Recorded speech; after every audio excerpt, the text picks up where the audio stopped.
She was just the new nanny, hired to care for a powerful mafia boss's lonely, silent daughter. But the little girl was haunted by nightmares, her small body trembling with a terror that her rich and powerful father could not soothe.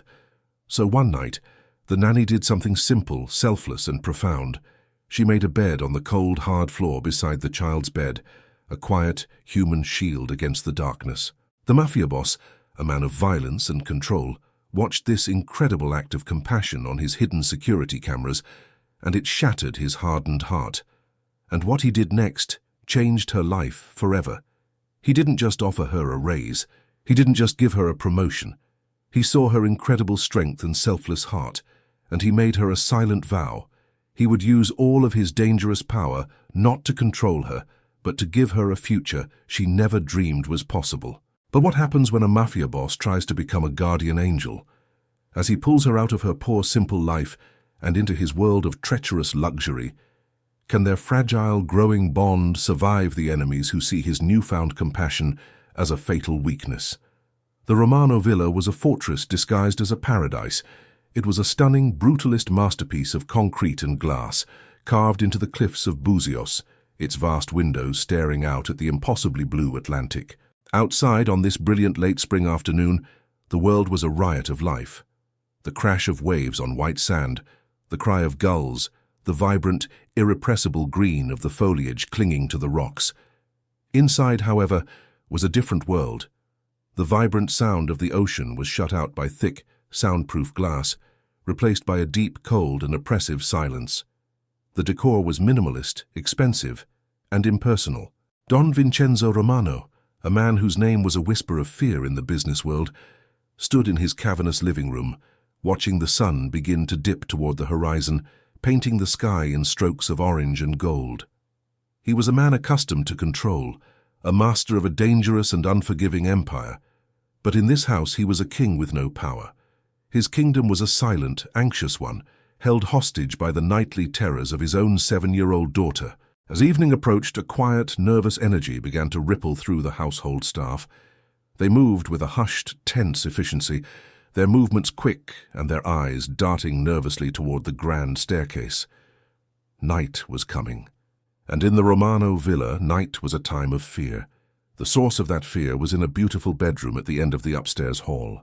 The room was a little girl's dream, decorated in soft shades of lavender and cream, filled with expensive dolls and stuffed animals, but it was also a fortress within a fortress. The windows were covered with thick blackout curtains. A half-dozen different whimsical nightlights cast a soft, overlapping glow, a desperate attempt to banish every possible shadow. In the center of the room, Lucia Romano was not playing. She was preparing for battle. With a grim, fearful determination that was heartbreaking in a child so young, she was going through her nightly ritual. She checked under her bed. She made sure the closet door was shut tight, then checked it again. She arranged her stuffed animals on the bed around her, a soft, fluffy army that she knew would be useless against the enemies that came in her sleep. Don Vincenzo came in to say goodnight. The sight of his small, beautiful daughter, her face already pale with a familiar anticipatory terror, was a daily stab to his own heart. He sat on the edge of her bed. "It's okay, mia cara," he said, his voice a low, gentle rumble, so different from the one he used in his business dealings. "You're safe, Papa's here." But his words were a useless shield against her fear. She just looked at him, her dark eyes so much like his own, wide with a terror he could not understand and could not soothe. She was already trembling, a fine, almost imperceptible tremor that shook her small frame. She clutched the thick duvet up to her chin, her small knuckles white. He did not know how to reach her. He, a man who could solve any problem with a threat, a bribe, or a show of force, was completely, utterly impotent in the face of a little girl's nightmares. He leaned down and kissed her forehead, a gesture of profound but helpless love. "Sleep well, little one," he whispered, a prayer he knew would not be answered. He left, closing the door softly behind him, leaving his daughter alone to face the darkness. He walked to his study, the nightly ritual now his own. He would pour a whiskey, sit in the dark, and wait for the inevitable sounds from the baby monitor on his desk. The first, terrified whimper, followed by the full-blown, blood-curdling screams from which he had no power to save her. The house was a fortress, built to keep all the dangers of the world out. But the greatest terror of all was already inside, living in the small, trembling heart of his own beloved daughter. The need for a new nanny at the Romano villa was a matter of desperate urgency. The last three had fled in the middle of the night, their hasty departures a silent testament to the terrors that the darkness held for young Lucia. The exclusive agency that supplied the household staff was running out of candidates willing to enter the beautiful, haunted fortress on the cliffs. It was into this desperate situation that Elena arrived for her interview. She came on a beautiful late spring afternoon, the sun warm on her skin, the air alive with the scent of the nearby sea. The contrast between the vibrant, living world outside the villa's gates and the cold, austere silence within was immediate and jarring. She was interviewed not by Don Vincenzo himself, but by his formal and severe personal assistant. The interview was less about her qualifications, which were impeccable, and more of a grim warning. "Their previous nannies have found the position challenging," the assistant said, his words carefully chosen. "The child, Lucia, suffers from severe night terrors, screaming, trembling. It can be quite unsettling. Your primary role will be to manage these episodes, and above all to maintain a calm and orderly environment during the day. The Don prizes discretion and a lack of drama." The job was presented not as caring for a child, but as managing a problem. Elena listened patiently, her hands folded calmly in her lap, her expression one of thoughtful attention. When the assistant had finished his bleak summary, she asked a single, simple question that none of the dozen candidates before her had ever thought to ask. "Has anyone ever asked her what she's afraid of?" The assistant was visibly taken aback by the direct, emotional query. "The child's fear is not rational, miss," he stammered, flustered. "It is a medical condition." Later, she was granted a brief formal introduction to Don Vincenzo himself. He assessed her with the cold, analytical gaze of a man accustomed to judging a person's worth and weakness in an instant. He was not interested in her compassion. He was interested in her resilience. "My daughter is delicate," he said, his voice a low, controlled rumble. "The last three nannies have quit in tears. Do you believe you can handle the position?" His question was a challenge, a test of her nerve. "I believe I can be a calm presence for your daughter, sir," she replied, her voice quiet but with an unexpected firmness. Her answer was not about her own abilities, it was about the child's needs, a subtle but profound distinction. Finally, she was taken to meet Lucia. The little girl was in her lavender-colored room, quietly, listlessly, arranging a set of dolls. Elena did not rush in with a big false smile. She simply stood in the doorway for a moment, her presence a silent, respectful question, not an intrusion. "Hello, Lucia," she said softly. "My name is Elena." The girl gave her a quick, frightened glance, like a deer about to bolt, before her focus returned to the dolls. That evening, Vincenzo reviewed her file. The assistant reported that she was qualified, but had asked some unusual and emotional questions. Vincenzo thought about this. He was tired of the parade of clinical, detached professionals who treated his daughter like a case study. He remembered the quiet confidence in Elena's gaze. He remembered her strange, insightful question about his daughter's fear. Against his better, more cynical judgment, he made a decision. "Hire her," he told his assistant. When the phone call came later that night, offering her the job, Elena felt a mixture of deep trepidation and a strange, powerful sense of purpose. She looked out the window of her own small, simple apartment at the bustling, living city below. She knew she was not just walking into a job, she was walking into a house of profound, unspoken sorrow, and she had a feeling that her real job would not be to manage a child's terror, but to find its source. Elena's first evening at the Romano villa was a quiet descent into a house holding its breath. As twilight painted the sky outside in soft spring shades of purple and pink, a palpable tension began to build within the glass walls. The household staff moved with a hushed, nervous energy, and one of the older housekeepers gave Elena a look of profound pity as she passed her in the hall. "Boa sorte," she whispered. "Good luck." The bedtime routine for Lucia was not a comforting ritual, it was a desperate, detailed defense against an unseen enemy. Elena followed the instructions left by the previous fleeing nanny. She checked the closet, showing Lucia that it was empty. She looked under the bed.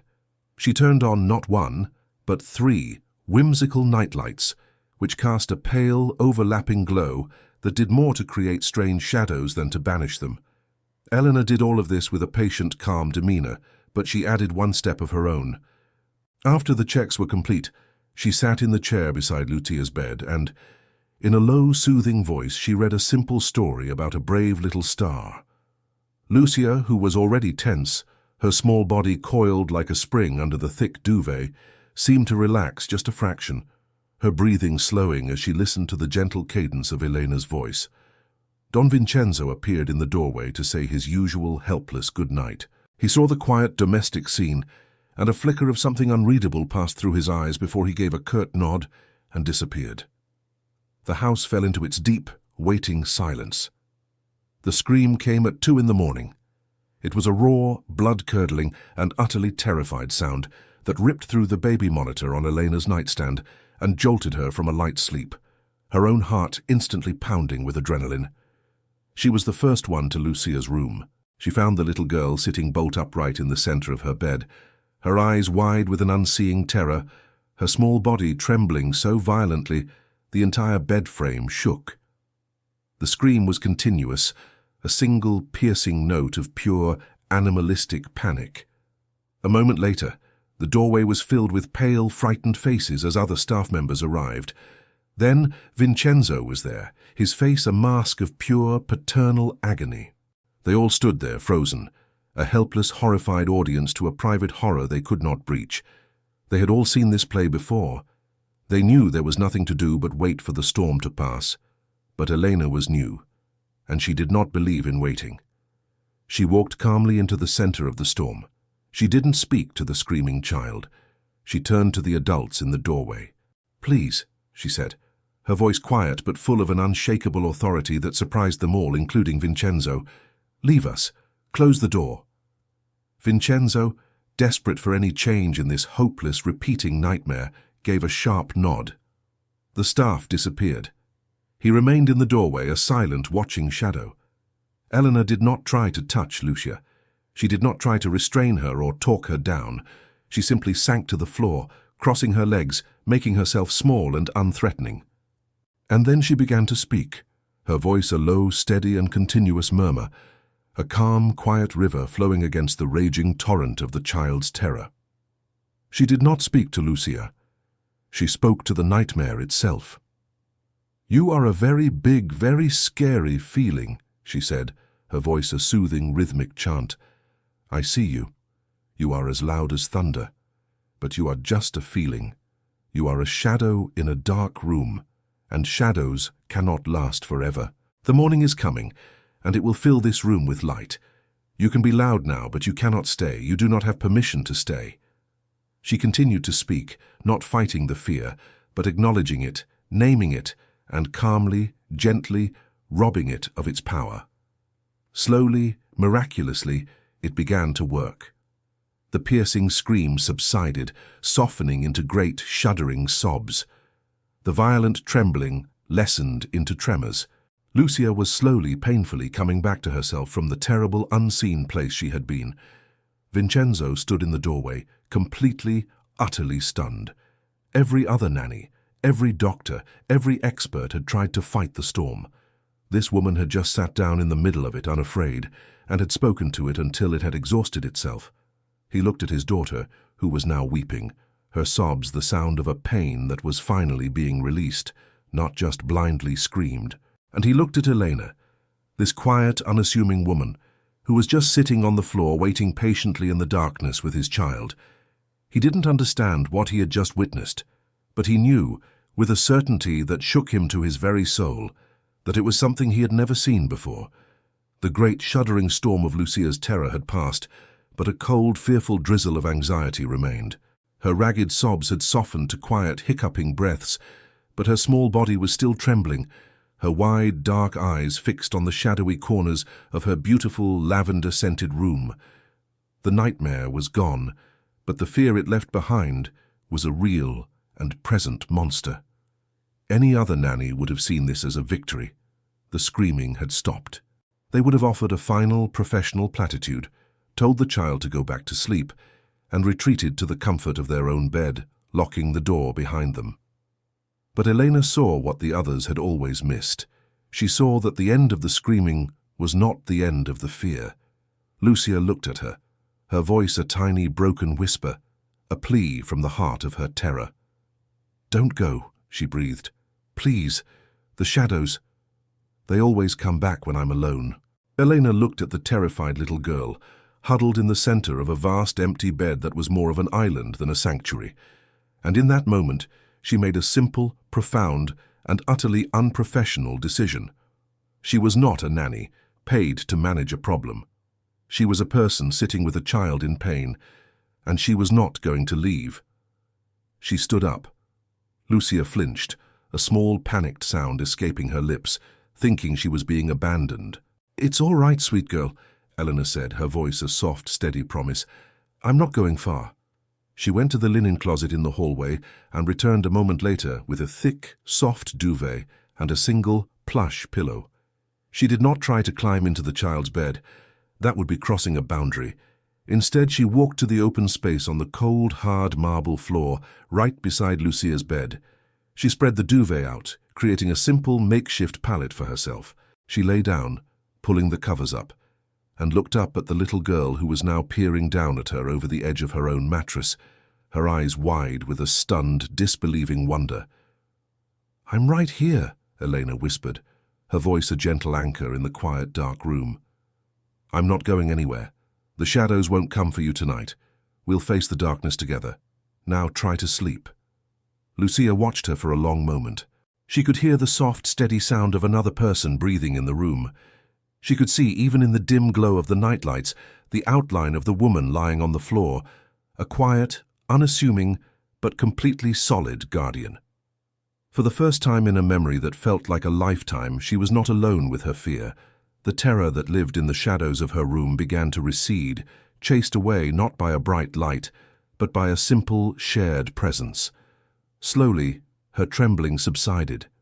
Her small, tense body finally truly relaxed, and her eyes, heavy with exhaustion, drifted shut.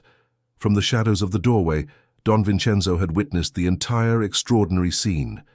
He had watched this woman, his new employee, do something none of the others had ever conceived of. She had not tried to fix the problem. She had not tried to medicate it or discipline it. She had simply and selflessly chosen to share the burden of it.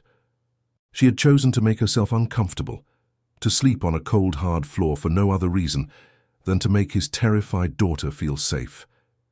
He watched as Lucia's breathing evened out into the deep, peaceful rhythm of a truly restful, nightmare-free sleep for the first time in years.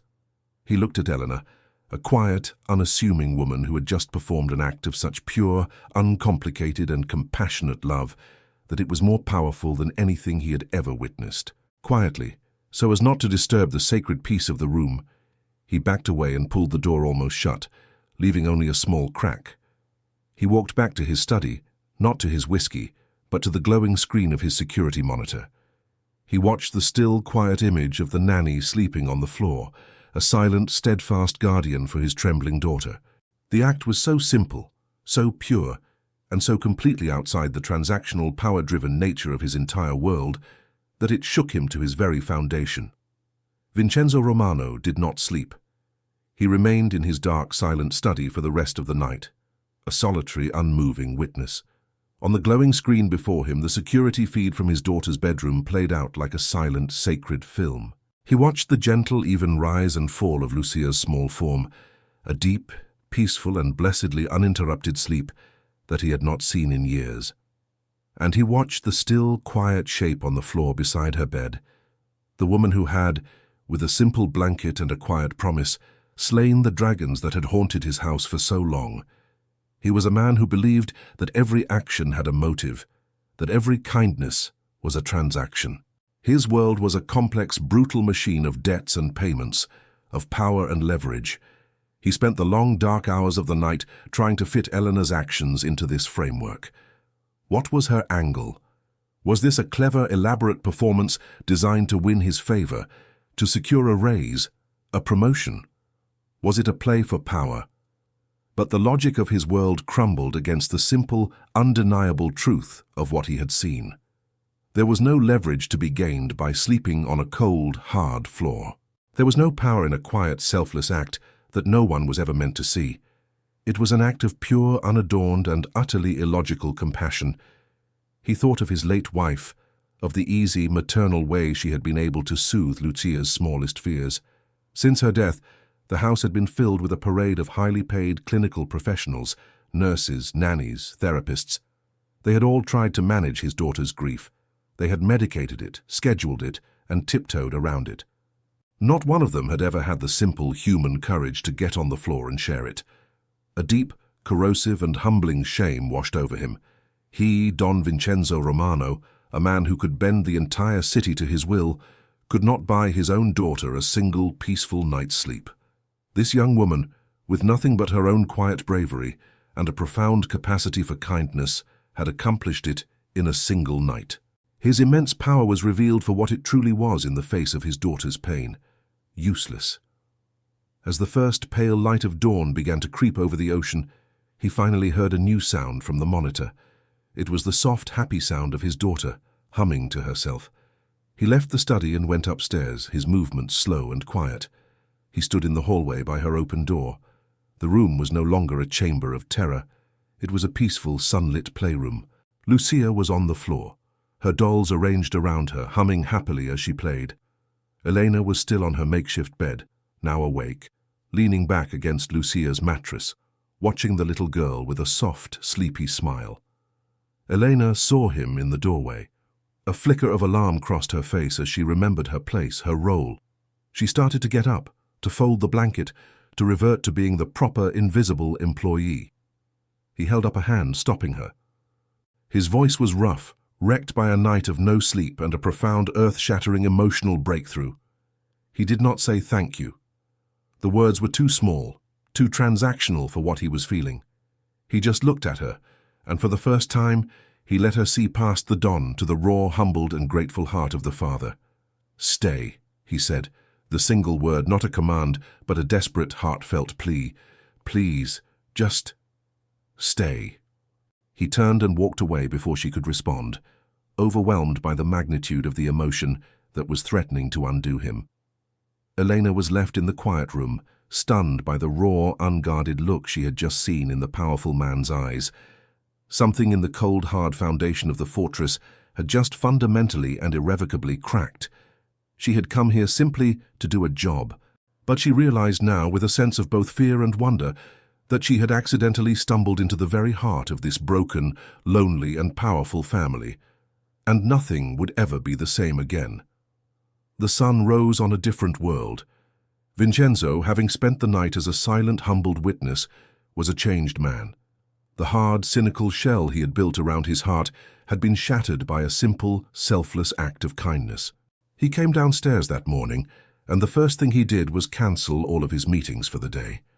He then went to the kitchen and, to the utter astonishment of the household staff, he requested that breakfast for 3 be served on the main veranda. When Elena, her face still etched with the fatigue of a sleepless night, came down with Lucia, she found him waiting. Lucia, who had woken up that morning not from a scream, but to the gentle sight of Eleanor sleeping on the floor beside her, was a different child.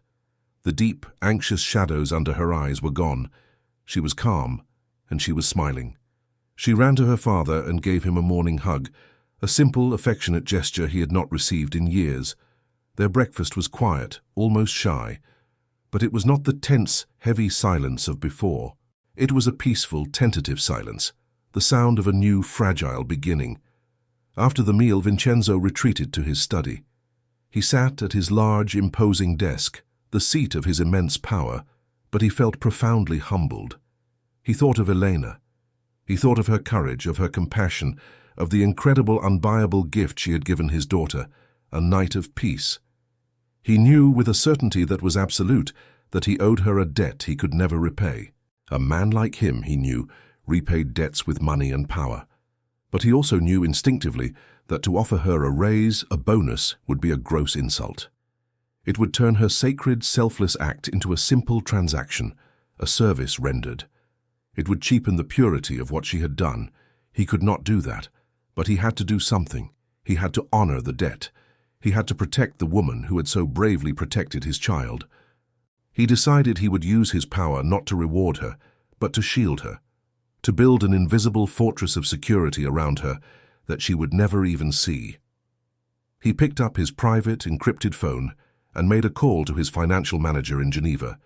His voice was the quiet, absolute command of the Don, but his purpose was one he had never had before. "Marco," he began, "I am creating a new blind trust. It will be named the Lucia Foundation. The sole anonymous beneficiary is to be a woman named Elena.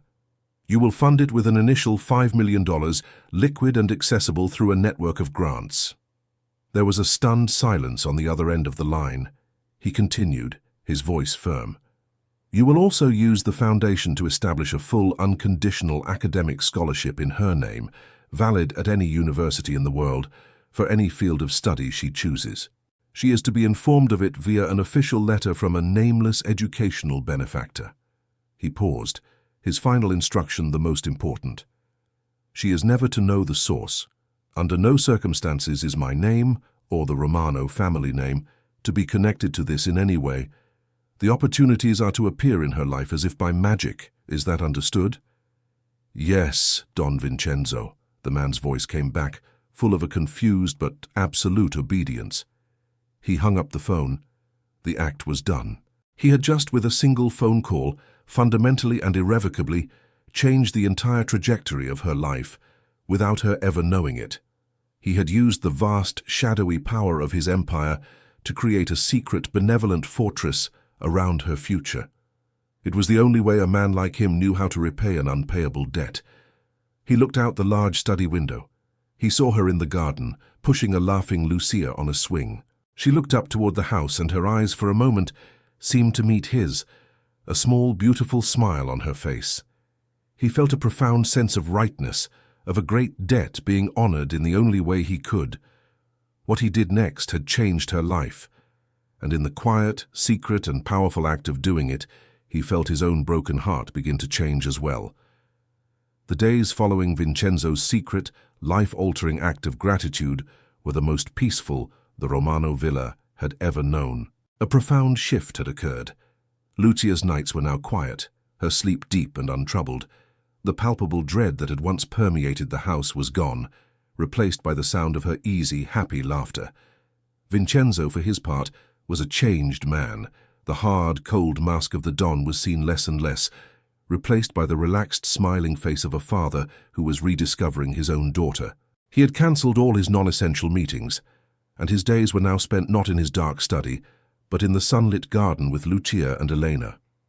He had created a fortress of benevolence around Elena, but he had also, in his love and gratitude, created a bubble around his new family. A beautiful, fragile bubble of peace he thought was impenetrable. The first pinprick to that bubble arrived on a Saturday afternoon in the form of his second-in-command, Paolo. Paolo was a man of the old world, a man who had served Vincenzo's father. He was ruthless, ambitious, and his loyalty was not to Vincenzo the man, but to the power and the fearsome reputation of the Romano family name. He arrived at the villa for his weekly meeting and was told by the butler that the Don was in the garden. He walked out onto the magnificent manicured lawn, and what he saw made his blood run cold. He did not see a healing family. He saw a catastrophic and dangerous weakness. He saw his Don, the most feared and respected man in their world, on his hands and knees on the grass, laughing, while his daughter tried to place a crown of daisies on his head. He saw the child, who had for so long been a tragic but manageable non-entity, now commanding the Don's complete and utter attention. And he saw her, the new nanny, Elena. She was not standing off to the side like a proper servant. She was sitting on the grass with them, an integral part of the scene, a look of warm maternal affection on her face as she watched them. She was the undeniable source of this new, soft, and, in Paolo's eyes, fatal change. The subsequent meeting in the study only confirmed his fears. Vincenzo was distracted, his mind clearly still in the garden. He dismissed a serious problem with a rival family, a problem that a month ago would have been met with a swift and brutal show of force. "Find a quieter way to handle it, Paolo," Vincenzo had said, his tone dismissive. "A business solution, not a street solution." Paolo left the villa that day, his mind racing with a cold, terrifying clarity. The Don was gone, replaced by a soft, happy father. And in their world, a soft leader was a dead one. He believed, with a conviction born of a lifetime of violence, that this new compassion was not a virtue. It was a disease that would be the ruin of them all. And he knew with an equal certainty that the source of the infection was the quiet, smiling nanny. He stood by his car, looking back at the beautiful glass fortress on the cliff. From the garden, he could hear the faint, happy sound of Lucia's laughter. To him, it was not a sound of joy. It was a death knell. A cold, calculated resolve settled over him. He would not make a move yet. He would not act with the Don's newfound softness. He would be patient. He would watch. And he would find a way to cut this infection out of the family before it could spread any further and destroy them all. After Paolo's tense departure, an even deeper quiet seemed to settle over the Romano villa. But it was no longer the heavy, anxious silence of before. It was a peaceful, contented quiet, the sound of a family finally truly at ease in their own home. Vincenzo, though momentarily unsettled by his lieutenant's cold disapproval, made a conscious choice. He chose to push the shadows of his business world aside and step fully into the warm, sunlit reality of his new life. That evening, the three of them were gathered in the large, comfortable family room. A gentle fire crackled in the hearth, not for warmth, but for the cheerful, dancing light it cast on the walls. The scent of the salty spring evening drifted in through the open terrace doors. Lucia was sprawled on the thick rug, a box of brand-new colored pencils, a gift from Elena spread out around her.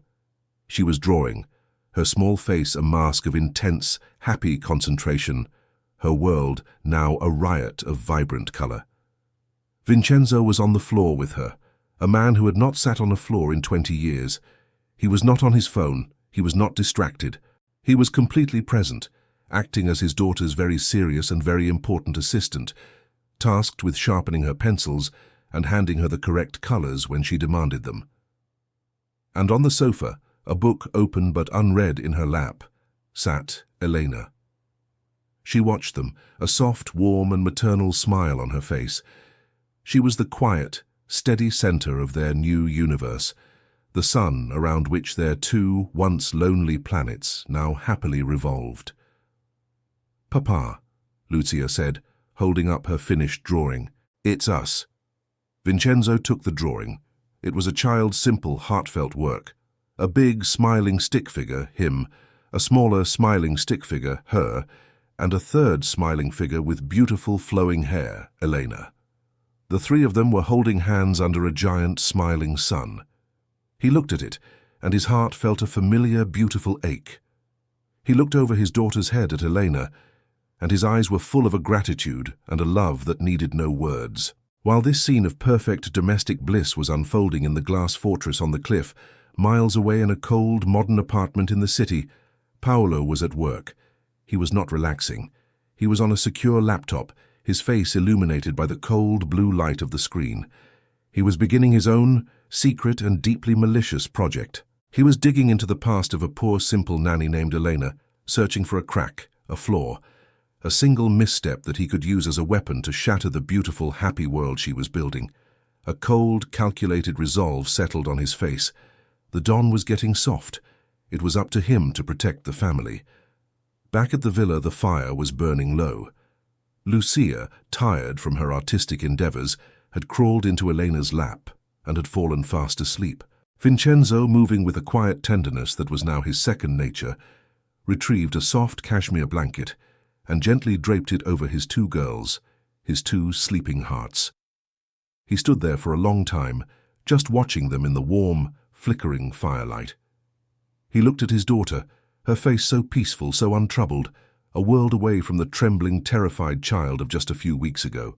He looked at Elena, the woman who had performed this quiet miracle, her own face soft and serene in sleep.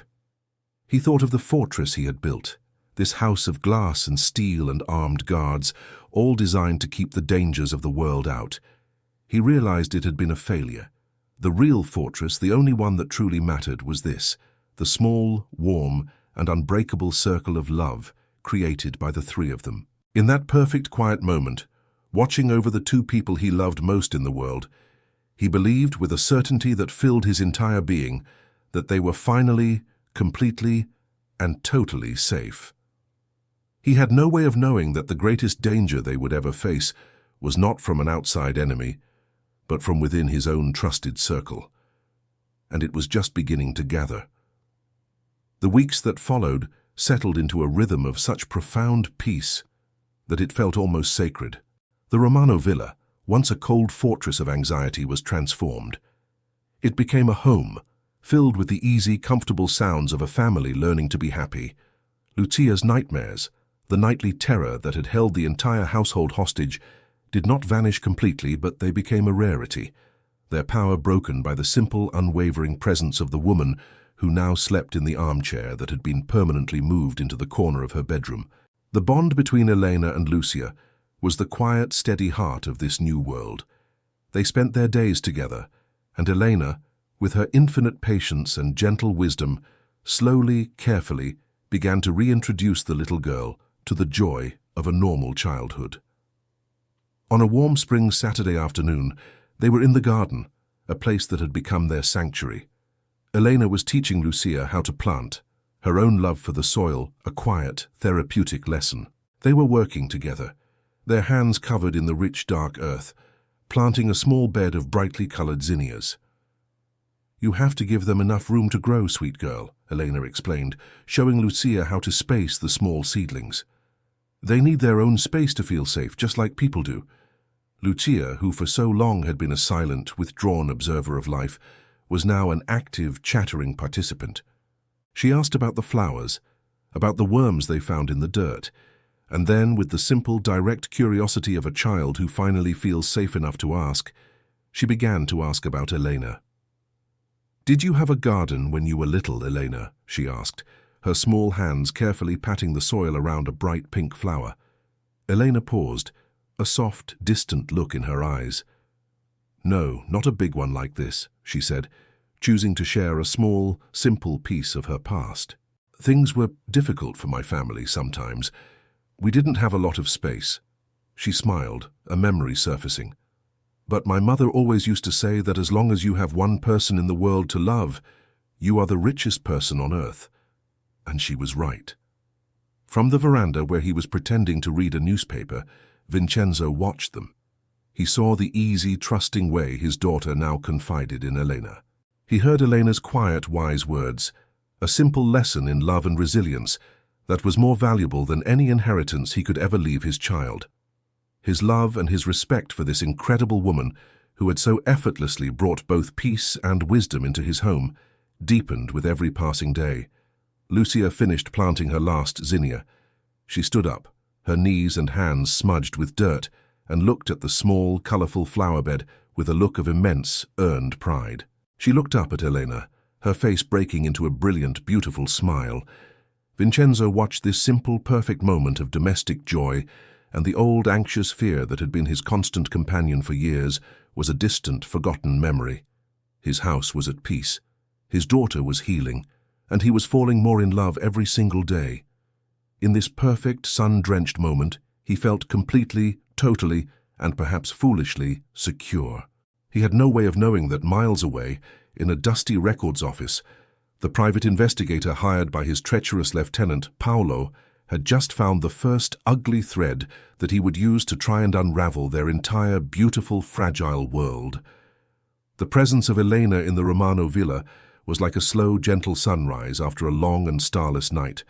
The changes were subtle at first, then all at once.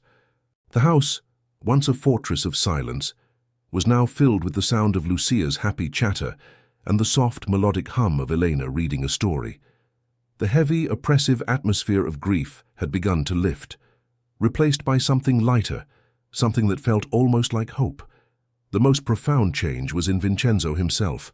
The hard, cold shell of the Don was beginning to crack, revealing the forgotten heart of the father beneath. He found himself leaving his downtown office earlier and earlier each day, the pull of home, a force he had not felt in years, becoming an irresistible tide. He was no longer just a helpless, grieving observer of his daughter's life. He was becoming an active and deeply grateful participant.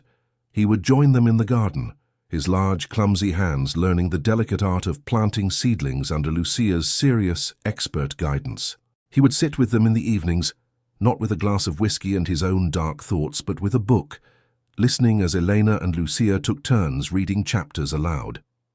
One evening, after putting a now peaceful and happy Lucia to bed, he found Elena on the veranda, quietly looking out at the vast star-dusted ocean. The warm spring air was fragrant with the scent of the night-blooming jasmine they had planted together. "I used to hate this house," he said, his voice a low, quiet confession as he came to stand beside her. "After my wife died, it just felt like a big, beautiful and expensive tomb, a monument to everything I had lost." She turned to look at him, her expression full of a quiet, patient understanding. "Now," he continued, a sense of wonder in his voice, "I can't wait to get home at the end of the day. You didn't just bring the life back to my daughter, Elena. You brought it back to me." In the soft, silvery moonlight, the last of the professional distance between them dissolved. He saw her not as the nanny, not as the caregiver, but as the incredible, compassionate and beautiful woman who had single-handedly resurrected his entire world. The admiration and the profound gratitude he felt for her had over these quiet, happy weeks deepened into something else, something undeniable. He reached out and gently, tentatively touched her cheek, his thumb stroking her soft skin. "Elena," he whispered, his heart in his eyes. And in the warm, fragrant quiet of the Brazilian night, he leaned in and kissed her. It was not a kiss of sudden, fiery passion. It was a kiss of profound relief, of a deep and certain gratitude, of a man who had been lost at sea and had against all odds finally, miraculously, found his way home. The beautiful, perfect moment was shattered a second later by the sharp, intrusive buzz of his phone in his pocket. Annoyed, he pulled it out. It was a text from Paulo. His heart went cold. In his newfound happiness, he had almost forgotten the dark wheels he had put in motion. The text was simple and professional. "Don Vincenzo, the preliminary report you requested on the nanny's background is complete. I will deliver it to you in the morning."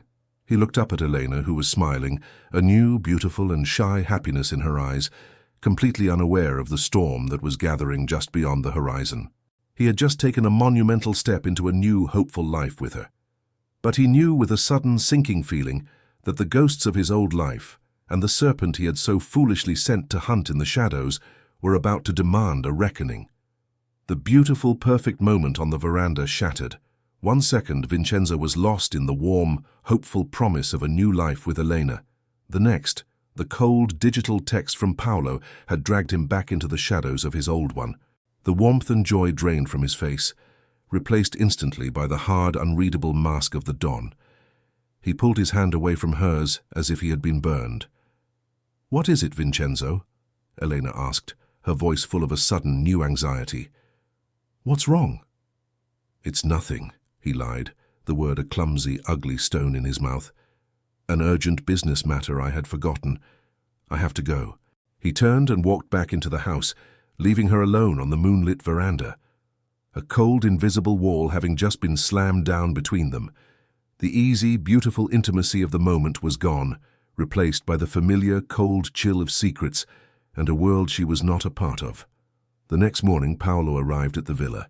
He was ushered into Vincenzo's study, his face a perfect somber mask of a loyal soldier, forced to deliver bad news. He placed a slim black folder on the polished desk.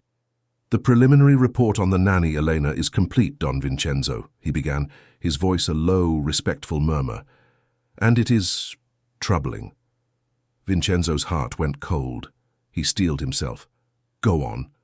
"On the surface, she is exactly as she appears," Paulo said. "A good woman from a simple family. But her past is not without shadows. It seems her father was a compulsive gambler. He accumulated massive, crippling debts, not just to legitimate businesses, but to very dangerous people. He disappeared years ago, leaving his daughter and wife to deal with the consequences." Vincenzo listened, his face like stone. It was a sad story, a story of hardship, but not necessarily a damning one. It was then that Paolo delivered the poison. "The problem, Don Vincenzo," he continued, his voice dropping to a concerned conspiratorial whisper, "is that the debt is still considered active, and the primary party he owed the money to, it is the Falcone family." The name of his oldest and most ruthless rival hung in the air. "My sources," Paolo lied, his performance flawless, "inform me that the Falcones have not forgotten the debt. They know where she works. They are aware of her proximity to you and to your daughter." The implication was not that Elena was a gold digger. It was something infinitely worse, something perfectly crafted to trigger the deepest paranoia of a man in his position. It was that she was a vulnerability, a pawn, a walking, talking security risk, a loose thread that the Falcones could pull at any time to unravel his entire world. Vincenzo was completely, utterly trapped. His heart, his gut, every new hopeful instinct he had developed, screamed that the woman who had so selflessly slept on the floor for his daughter was pure and good. But the Don, the man who had survived for decades by trusting no one and anticipating every threat, was now staring at a report that told him this new, beautiful happiness was a fatal liability. After Paolo had left, his poisonous work complete, Vincenzo stood at the large glass window of his study. He looked out and saw Elena in the garden, pushing a laughing Lucia on a swing. She was a picture of pure, uncomplicated innocence and joy. But now, that beautiful picture was tainted. A dark, ugly shadow of doubt and a very real, very cold fear had been cast over it. Was she the loving woman who had healed his family? Or was she a ticking time bomb, a ghost from a dangerous past that could bring ruin upon them all? The beautiful, simple world he was just beginning to build had just been plunged back into the familiar, complicated and dangerous shadows of his old life. He didn't know what to believe, and in his world, not knowing was the most dangerous position of all. The days that followed Paolo's visit were a quiet, cold misery. A subtle, almost imperceptible wall of glass had descended between Vincenzo and Elena. He was polite, he was correct, but the easy warmth, the budding intimacy of their kiss on the veranda, was gone. He was watching her again, his eyes now holding a new, unreadable, and deeply unsettling suspicion. Elena felt the shift with an aching heart. She did not know what she had done wrong, only that the beautiful, fragile trust they had begun to build had been inexplicably and cruelly revoked. Feeling the chill from Vincenzo, she poured all of her warmth and her attention into the one person in the house who still offered a simple, uncomplicated love, Lucia. The bond between the woman and the child, already strong, deepened into something even more profound. They were allies, two gentle hearts in a cold, hard house. The final secret they would share came, as it so often did, in the middle of the night. It was not a full-blown terror that woke Lucia this time, but a smaller, sadder ghost. Elena was woken by a soft weeping from the monitor and went to the girls' room immediately. She found Lucia crying quietly in her bed, tears tracing silent paths down her small, pale cheeks. Elena sat on the edge of the bed and simply held her hand, waiting for the quiet storm to pass. After a few minutes, Lucia's sobs subsided. "Elena," the little girl whispered into the darkness, her voice a tiny, fragile thing. "Do you ever get scared? At night?" It was a question of profound, shared humanity. Elena was faced with a choice. She could offer a simple, adult reassurance, a gentle lie to soothe a child. Or she could offer a more difficult and far more powerful gift, the truth. She chose the truth. "Yes, sweet girl," she said, her own voice a soft, honest whisper. "I used to be very, very scared of the dark. When I was just a little older than you are now, my own mother got very sick, and then she went to heaven just like yours." Lucia's small fingers tightened around Elena's hand. Her eyes, wide and shining with tears in the dim glow of the nightlights, were full of a new, dawning understanding. She was not alone. "After she was gone," Elena continued, sharing a piece of a pain she had carried for a lifetime, "I had terrible nightmares. Every single night. For a long, long time." "You did?" Lucia breathed, her voice full of a quiet awe. I did, Elena confirmed. But my grandmother, she taught me a secret. She told me that a nightmare is just a sad story that your heart is trying to tell you. And the only way to make it less scary is to find the courage to tell it to someone you trust. The more you tell the story, the quieter the sad part gets, until one day you realize it's just a story, and it doesn't have any power over you anymore. In that moment, the bond between them was sealed, transformed from one of a caregiver and a child into the unbreakable connection of two survivors, two souls who had navigated the same dark, lonely waters of loss. Lucia, feeling completely and totally understood for the first time, finally laid her head back on her pillow, her small hand still holding tightly to Eleanor's, and drifted into a deep, peaceful sleep. Neither of them knew that they were not alone. Vincenzo, who had heard the initial cry on his own monitor, had been standing in the darkened hallway, his ear pressed to the crack in the door for the entire conversation. He had just listened as the woman his most trusted lieutenant had painted as a dangerous, conniving security risk, had used her own deepest, most personal trauma to selflessly and beautifully heal his own daughters. He had just witnessed an act of such incredible, vulnerable and loving grace that it left him breathless. He stood in the dark hallway, his heart a raging battlefield. The cold, logical evidence of Paolo's report warred with the profound, undeniable truth of what he had just heard with his own two ears. Paolo's story was one of debt, of danger, of a threat to his empire. But Elena's story, the one she had just whispered to his child in the dark, was one of loss, of healing, and of a compassion so deep it was almost holy. He was more conflicted, more torn, and more hopelessly lost than ever before. The night after Elena shared her secret, Vincenzo was a man tormented. He sat in his study, Paolo's clinical, damning report on his desk, a testament to the cold, hard logic of his world. But in his mind, he heard the echo of Elena's gentle, heartbreaking whisper in the darkness, a testament to a truth that was deeper and far more powerful than any fact. The two realities were at war within him, and the battle was tearing him apart. The next morning he made a decision. For one day he would silence the suspicious, paranoid voice of the Don. He would choose to be only a father. He found Elena and Lucia having a quiet breakfast on the veranda.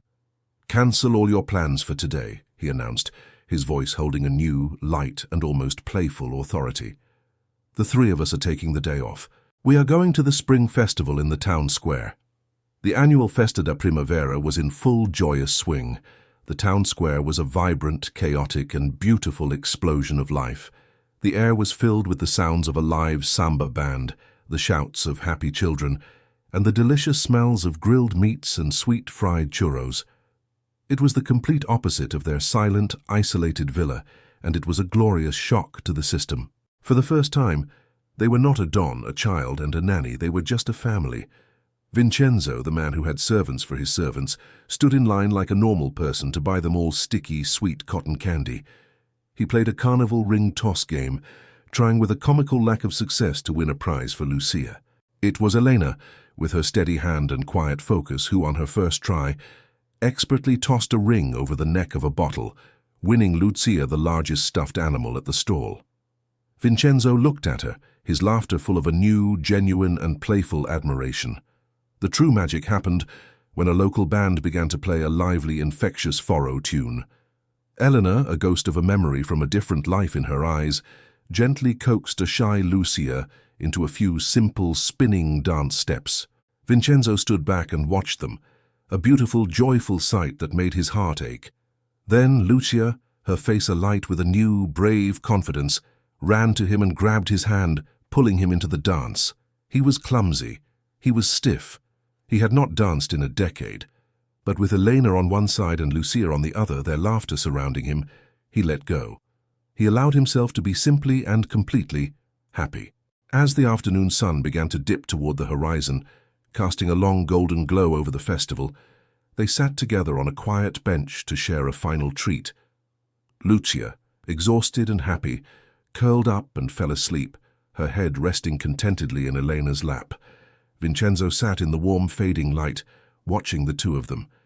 He looked at his daughter, so peaceful, so safe, so utterly and completely at peace in a way he had never seen her before. And he looked at Elena, who was gently, unconsciously stroking Lucia's hair, the look on her face one of pure, uncomplicated and deeply maternal love. In that single, perfect, and quiet moment, all of his doubts, all of Paolo's poisonous whispers, all the cold, hard logic of his dangerous world, seemed not just foolish but utterly irrelevant. The report in his study was a collection of facts. But this, the scene before him, this was the truth. He knew then that the feeling in his heart was not just admiration or gratitude, it was love. A deep, quiet and powerful love that felt more real and more true than anything he had ever known in his entire life. He didn't say anything. He just gently reached out and took Elena's free hand, lacing his fingers through hers. She looked at him, surprised by the simple public gesture, and then a slow, knowing and beautiful smile spread across her face. She squeezed his hand in return. The gesture was a silent promise, a choice. He was choosing her, he was choosing this. He was choosing to believe in the family they were becoming. And in that moment, at the absolute peak of their shared, hard-won happiness, they were a perfect, unbreakable, and united front. While the new Romano family was lost in the golden, happy glow of their perfect day at the festival, the old world had not forgotten them. Paolo Don Vincenzo's trusted lieutenant arrived at the villa for a scheduled Saturday evening meeting. He arrived to a house that was quiet, the staff moving with a relaxed, easy air he found deeply unsettling. He was told the Don was not yet home. He waited in Vincenzo's dark, silent study, a place that had once been the throbbing heart of their empire, but now felt like a neglected outpost. He stood by the window, watching the long, winding driveway. He saw the car pull up. He watched as Vincenzo got out, not with the sharp, alert energy of a Don, but with the weary, relaxed movements of a common suburban father. He watched him open the back door and gently, tenderly, lift his sleeping daughter into his arms. And then he saw Elena get out of the other side.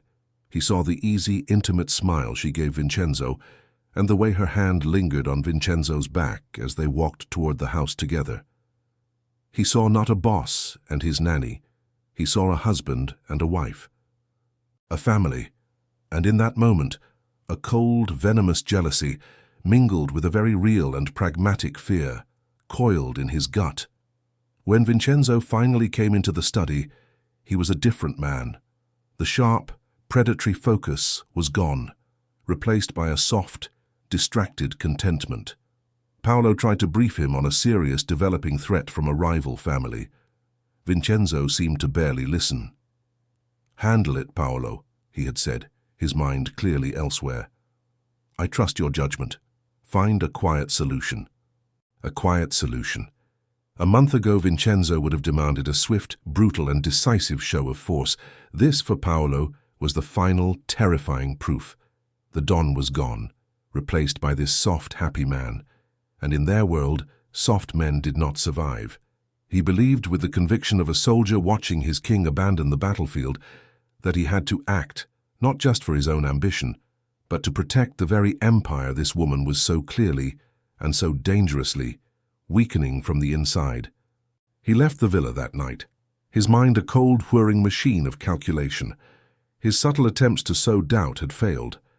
He needed a weapon, something so powerful, so undeniable, that it would shatter Vincenzo's sentimental delusion and force the Don to re-emerge. He pulled his car over at a scenic overlook, the last light of the sun disappearing below the ocean. He made a call to a man he kept on his payroll for the darkest of tasks, a ruthless, immoral private investigator who didn't just find facts, but who knew how to dig for the kind of pain that could be used as a weapon. "I have a new target for you," Paolo said, his voice as cold and as flat as the darkening sea. "Her name is Elena, the nanny at the Romano villa. I don't want a standard background check. I want her secrets. I want her pain. I want her family's skeletons." He paused, his final instruction a quiet, deadly command. "Find me something I can use to make her disappear." He hung up the phone. He looked back in the direction of the Romano villa, now a glittering palace of light on the distant cliffs. He saw it not as a home but as a compromised fortress, a kingdom being brought to its knees from the inside by a woman's gentle touch. And he saw himself not as a traitor, but as the last true loyal soldier, the one man willing to do the ugly necessary work to save the empire from its own sentimental king. A week passed, a week of such quiet, domestic bliss at the Romano villa, that the memory of its old cold silence seemed to belong to another lifetime. Vincenzo's love for Elena, now open and declared, was a warm, steadying presence in the house. He was a man transformed, a father who was present, a partner who was engaged. The happiness was so complete, so real, that it felt unbreakable. But miles away in the city, Paolo, the loyal lieutenant, was patiently, methodically searching for a hammer with which to shatter it. He sat in his own stark, modern apartment, a glass of whiskey in his hand, and waited. His frustration had been growing. The first few days of the investigator's work had turned up nothing.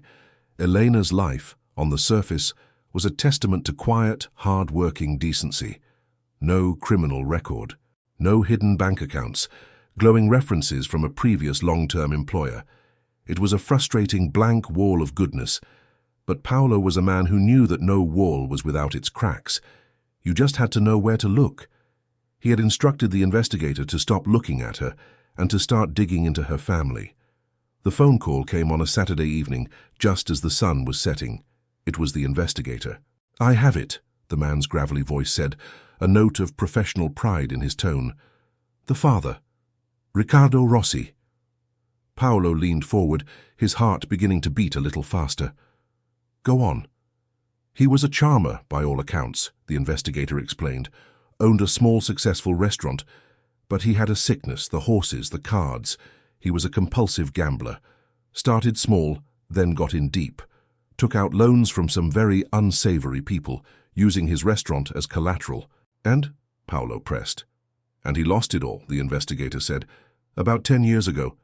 When the loan sharks came to collect, he didn't have the money. So one night he just disappeared, vanished. Left his wife and his young daughter, Elena, to face the music. They lost the restaurant, the house, everything. The wife died of a broken heart a year later, and the girl was left to clean up the mess, paying off a debt that wasn't hers." Paolo listened, and he felt no sympathy. He felt no pity for the young girl who had been abandoned and left with a mountain of her father's dangerous debts. He felt only the cold, exhilarating thrill of a hunter who has finally found the perfect, fatal weakness in his prey. This was it. This was the weapon. It was so much better than a simple crime. It was a story, a tragic, messy, and deeply compromising story that connected Elena, however innocently, to the same dark, transactional world that Vincenzo understood so well. A cold, triumphant smile spread across his face as the final, brilliant piece of his plan clicked into place. He wouldn't just tell Vincenzo that her father was a gambler. He would twist it. He would make the threat a present and active one. The debt was to the Falcones, he thought, the lie forming perfect and beautiful in his mind. The father is gone, but the debt remains. The Falcones know where she is. They are using their old leverage to pressure her. She is not just a nanny. She is their informant. He hung up the phone.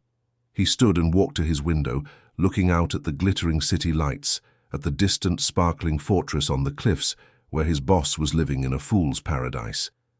He now had the perfect, poison-tipped dagger. A story so plausible, so rooted in a tragic truth, and so perfectly designed to awaken the sleeping, paranoid Don in Vincenzo's soul. He would let his boss enjoy his little fantasy of a happy family for a few more days, and then he would present him with the truth and watch it all burn. The idyllic peace that had settled over the Romano villa was so profound, so complete, that it felt as if it had always been there. The old, cold fortress had been utterly transformed into a home, a place of warmth, laughter, and a deep quiet and abiding love. On a perfect late spring evening, the three of them were on the veranda, watching as the sun melted into the ocean, painting the sky in breathtaking strokes of orange, pink, and gold. Lucia was nestled between Vincenzo and Elena, her head resting sleepily on her father's shoulder, while Elena's voice was a soft, melodic murmur as she read the final pages of a favorite storybook. Vincenzo sat in the warm, fading light, his arm around the woman he loved, his daughter safe and peaceful beside him. He felt a sense of contentment so absolute it was almost holy. He was, in that moment, a completely and totally happy man. The perfect moment was shattered by the quiet arrival of the butler. "Don Vincenzo," he said, his voice a low, apologetic intrusion. "Paolo is here. He says it is a matter of the utmost urgency." A flicker of the old familiar tension returned to Vincenzo's gut.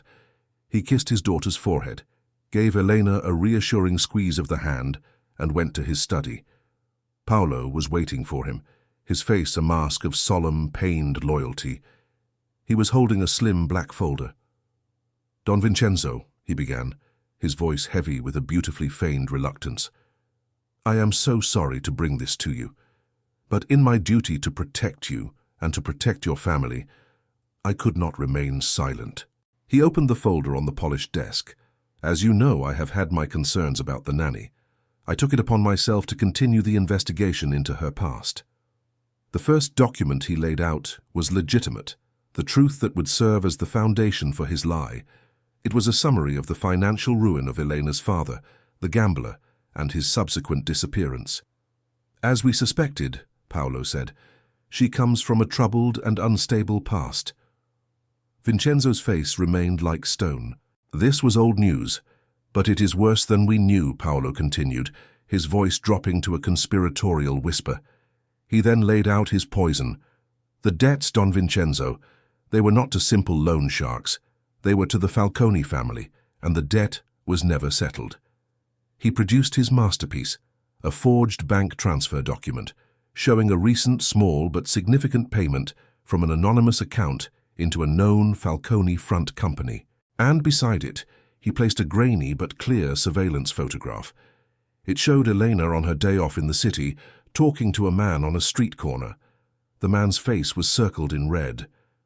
"This was taken 2 days ago," Paolo said, his voice a low, grim finality. "The man she is meeting with is Marco Falcone, the nephew. She is still in contact with them, Vincenzo. She is living under your roof, caring for your daughter, and she is making payments to your sworn enemies." The implication, so monstrous and so perfectly constructed, hung in the silent room. She was not just a security risk. She was an active informant, a traitor. Vincenzo stared at the photograph. He stared at the bank transfer. He stared at the earnest, loyal, and heartbroken expression on the face of his most trusted, longest-serving lieutenant. And his entire, beautiful, sunlit world came crashing down. His heart screamed that it was a lie. His heart screamed that the woman who had so selflessly slept on the floor for his daughter, the woman whose gentle love had healed his entire family, was incapable of such a betrayal. But the Don, the man who had survived for decades in a world of violence and treachery, looked at the evidence. The photograph, the money, the unimpeachable testimony of his right-hand man. The logic was brutal, cold, and absolute. He was left standing in his study, the folder in his hand, a war raging in his soul. From the veranda he could hear the faint, happy sound of Elena and Lucia's laughter drifting in on the warm evening air. The sound, which just minutes ago had been the music of his new life, was now a source of pure, agonizing torment. He looked at the proof of her betrayal, and he heard the sound of her innocent laughter. The two realities could not coexist.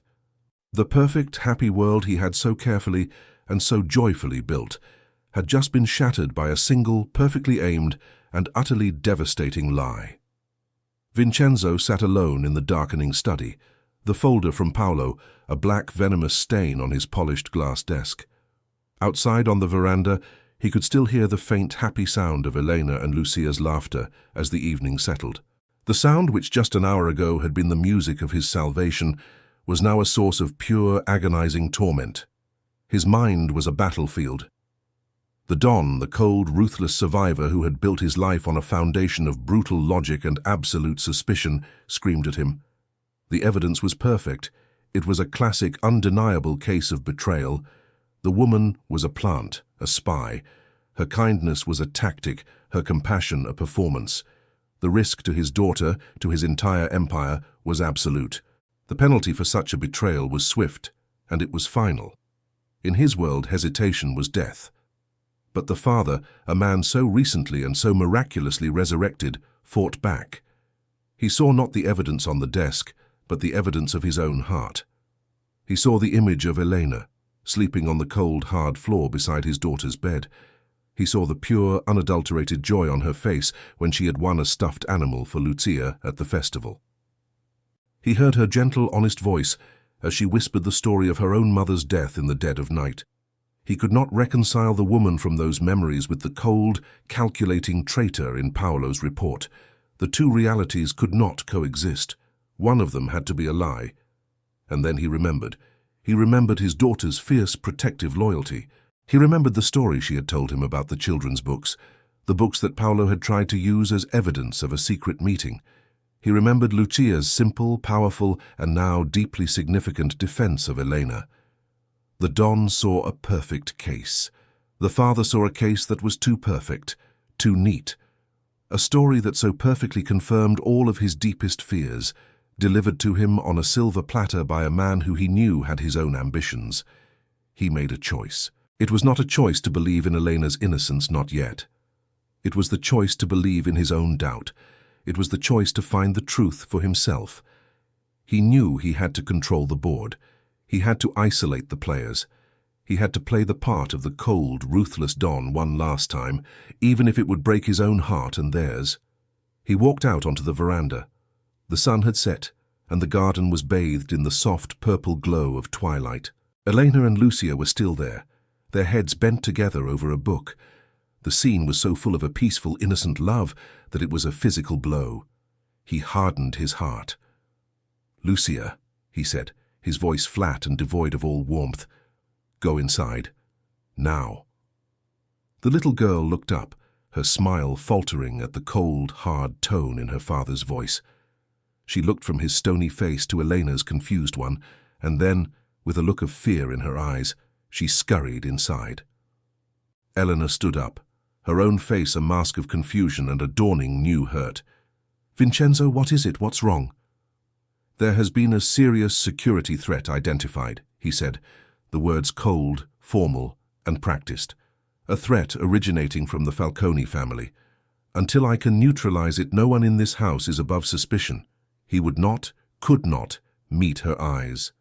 "For your safety and for my daughter's, you will be confined to your suite. A guard will be posted at your door." She stared at him, her face a picture of pure, blindsided shock. "What are you talking about, Vincenzo? Please." "This is not a discussion, Elena," he said, the words like stones in his mouth. "It is a security protocol." He turned and walked away before he could see the utter devastation on her face, before his own resolve could crumble. He had just imprisoned the woman he loved, based on a lie he was almost certain was a lie. He had just broken his own daughter's heart. He felt like a monster, but he knew with the grim, cold logic of the Don that it was the only way. He had to play this deadly game to its end. He had put his queen in a safe corner of the board. Now he had to go and hunt the snake. For 2 days, the Romano villa was a prison of silent, shared misery. Elena remained in her suite, a captive of a crime she didn't understand, her heart aching with the pain of Vincenzo's cold, inexplicable betrayal. Vincenzo, in turn, was a prisoner in his own study, poring over the details of Paolo's perfect, damning report, searching for the single, elusive flaw that his heart screamed must be there. But it was Lucia who was in the greatest torment of all. Her new, happy and safe world had been shattered. Elena was gone. Her father was once again a distant, angry ghost, and a cold, terrifying fear had been replaced by a new, hot, and righteous anger. She knew with the absolute, unwavering certainty of a child's love that Elena was good, which meant that the story her father had been told was a lie.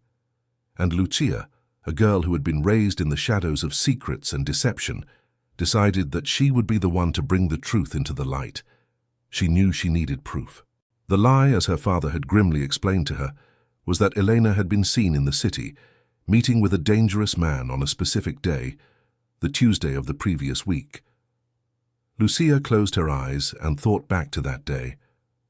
What had they done? The memory was a blur of their new, happy routine, schoolwork, a walk in the garden. And then it came to her. A clear, perfect, and wonderful memory. It had been a rainy afternoon, and Elena, for the very first time, had decided to teach her how to bake her own grandmother's special recipe for cinnamon bread. She remembered the entire afternoon with a perfect, vivid clarity. She remembered the sticky feel of the dough on her hands, the warm, sweet smell of the cinnamon, the way Eleanor had laughed when she had accidentally gotten a smudge of flour on her nose. They had been in the kitchen together for hours, from the moment she got home from school until dinner. Eleanor had never left the house, but how could she prove it? It was her word against the word of Paolo, her father's most trusted man. And then she remembered. She remembered the video call. Her father, who had been stuck in a meeting downtown, had called her on the large screen in the kitchen to check in. He had seen them both covered in flour. He had laughed at her messy face. He had spoken to both of them. The video call system in the kitchen, she knew, automatically recorded all calls for security. Her heart pounding with a new, fierce and triumphant hope, she marched to her father's study. The guards outside the door, men who were used to her being a quiet, timid presence, were so surprised by the look of cold, determined fury on her small face that they simply stepped aside. She burst into the room. Vincenzo looked up from the damnable lying report on his desk, his expression tired and defeated. "That photo is a lie," Lucia declared, her voice not the whisper of a child, but the clear, strong voice of a witness. "Lucia," he began, but she cut him off. "On that day," she said, her words a torrent of righteous truth. "On Tuesday afternoon, Eleanor was with me, all afternoon. We were in the kitchen. We were baking bread." She took a step closer to his desk. "And you saw us. You called me on the video screen, Papa. You laughed because I had flour on my nose, don't you remember?" Vincenzo stared at his daughter, and her words were a lightning bolt, a sudden, brilliant flash of memory that cut through the fog of his despair. The video call, the flour, the laughter. It was real, he remembered it all. A perfect, unshakable alibi. Elena could not have been in two places at once. With trembling hands, he turned to his computer. He typed in a command, accessing the archives for the kitchen's video conferencing system. He found the file for last Tuesday. He clicked play. On the screen, the image appeared. A happy, flour-dusted Lucia, beaming at the camera. And behind her, her hands covered in dough, was Elena, looking over her shoulder with a warm, beautiful smile. The timestamp at the bottom of the screen was clear, precise, and absolute. It was the exact time that Paolo had claimed, with his own two eyes, to have seen Elena across the city, committing an act of unforgivable betrayal. Vincenzo stared at the screen, at the simple, digital, and irrefutable proof of Elena's innocence, and of Paolo's monstrous, calculated treachery. The lie was completely, utterly exposed. He looked at his daughter, this brilliant, brave little girl who had just, with her own clear memory and unwavering love, become the key witness, the prosecutor, and the judge. The test was over. He had the truth. He pulled his daughter into a fierce, proud hug. He now knew what he had to do. Vincenzo stared at the image on the screen, his heart a painful mix of overwhelming pride in his daughter, and a cold, murderous rage for the man who had made this entire, ugly charade necessary. He pulled his daughter into a fierce, tight hug. "Thank you, Lucia," he whispered into her hair. "You are so brave, and so smart. You saved us." He held her at arm's length, his expression now serious. "Now, I need you to go to your room and stay there for a little while. Papa has some ugly business to take care of." After Lucia had gone, the father retreated, and the Don returned, his purpose now lethally clear. He picked up the phone on his desk. His voice was chillingly calm. "Get me Paolo," he commanded his head of security. "Tell him there has been a development regarding the informant. Tell him to meet me in the study, immediately." Paolo entered the study minutes later, his face a perfect mask of loyal, concerned duty.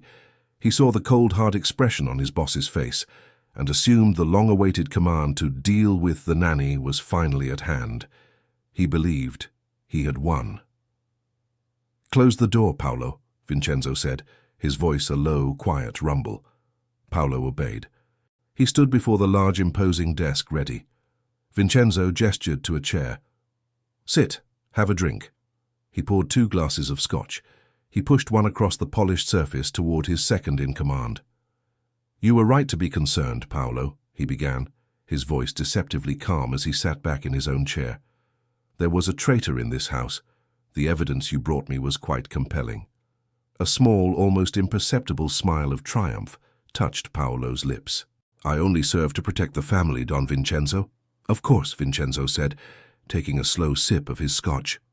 "But you know, the problem with a story built on surveillance is that there are always more cameras, always more angles to see." With a slow, deliberate movement, Vincenzo turned the large monitor on his desk to face his lieutenant. He pressed play. The video clip began to run, the happy, flower-dusted scene from the kitchen, time-stamped and undeniable. The image of Lucia beaming at the camera, the image of Elena smiling at her side. The color drained from Paolo's face. He stared at the screen, at the simple digital ghost that had just demolished his perfect lie. "My daughter," Vincenzo continued, his voice now a deadly conversational whisper that was more terrifying than any shout, "has a remarkable memory. She remembered that she and Elena were baking bread all afternoon on the day you claimed to have seen her across the city. She even remembered that I called them on the video phone. She told me where to look." He leaned forward, his eyes as cold and as hard as polished stone. "The child you dismissed as a broken toy, Paolo. She was the one who saw the snake in my house." Trapped, exposed, and utterly defeated, Paolo's carefully constructed mask of loyalty finally shattered, revealing the raw, ugly ambition and contempt beneath. "She made you weak," he spat, his voice a venomous hiss. "You, a father playing games in the garden. You were becoming a liability. I did it to protect the family, to protect the empire from your own softness." Vincenzo listened to the treacherous, self-serving confession without a single flicker of emotion on his face. When Paolo was finished, his judgment was swift, cold, and absolute. "You are a snake, Paolo," he said, his voice a whisper, "and I have no room for snakes in my garden." He pressed a small, discreet button under his desk. "You will leave this house. You will leave this city. You will leave this country. Your name from this moment on is a memory. If I ever see your face or hear your name in my territory again, my mercy will have run out." The study doors opened, and 2 of Vincenzo's most loyal and most imposing guards stepped inside. They flanked a pale, trembling, and utterly defeated Paolo. "Get him out of my sight," Vincenzo commanded. Paolo was escorted from the room and from the Romano Empire forever. The serpent had been removed. Vincenzo was left alone in the silent study. He felt no triumph, only the grim, cold satisfaction of a necessary execution. He looked at the damning evidence folder Paolo had created, then swept the entire thing off his desk and into the trash. He had purged the poison. Now his final and most important task remained. He had to go to the woman he had so terribly wronged, and he had to set her free.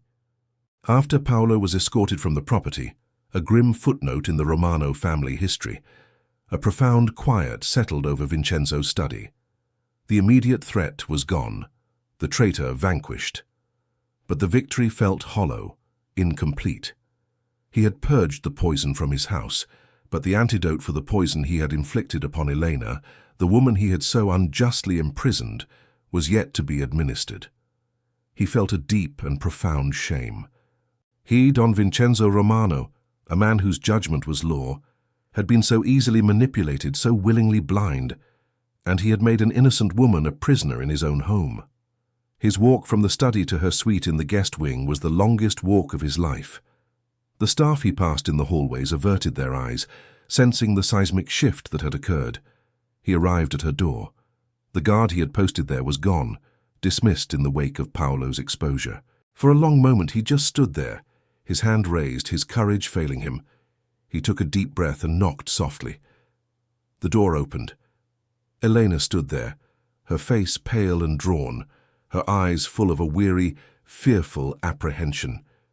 She had been a prisoner for days, and she did not know if he had come as her judge or her executioner. He did not command or explain. His first words were a simple, raw apology. "Elena, I am so sorry." "Vincenzo, what is happening?" she whispered, her voice trembling. "May I come in?" he asked. She stepped back, allowing him to enter. He sat, not in the imposing armchair, but on the small, simple ottoman, a deliberate act of humility. And then he told her everything. He told her about Paolo's perfect poisonous lies, the forged bank transfer, the fake surveillance photo, the fabricated eyewitness account. He explained the brutal, unforgiving rules of his world and the terrible, impossible choice he had been faced with. And then, his voice softening with a father's infinite, overflowing pride, he told her how Lucia had become her champion. He described the scene in his study, his daughter's fierce, unwavering memory of their baking afternoon, and the irrefutable, time-stamped alibi on the video call that had demolished Paolo's entire conspiracy.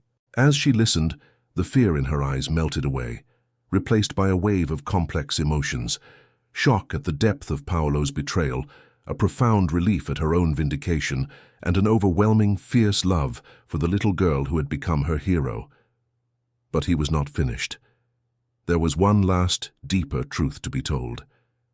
"I need you to understand," he said, his voice now a low, earnest confession.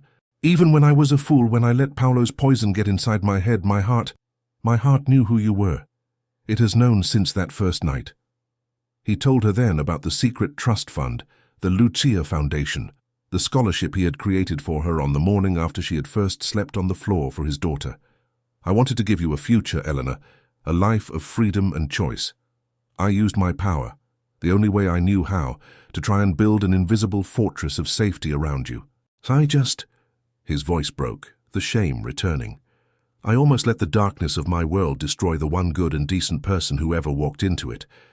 I'm so sorry for my lack of faith." She stared at him, completely speechless, tears of a new, overwhelming emotion streaming down her face. He had not just imprisoned her, he had in secret been trying to set her free the entire time. He took her hand. "The traitor is gone. The house is clean. It is safe now," he said, his gaze intense and full of a promise for a new beginning. "For you, for Lucia, for us." All the truths, his and hers, the dark and the light, were finally out in the open. And in the quiet, sunlit room that had once been her prison, the last barrier between them had finally, irrevocably, been demolished. Sophia stood in the sunlit room that had been her prison, her mind reeling from the incredible, shocking revelations: Paolo's treachery, Lucia's bravery, and the secret, life-altering gift Vincenzo had anonymously bestowed upon her. She was free. She was, in fact, wealthy beyond her wildest dreams. The path to her future, the one she had thought was a long, hard, uphill climb, was now a wide, open, and golden road.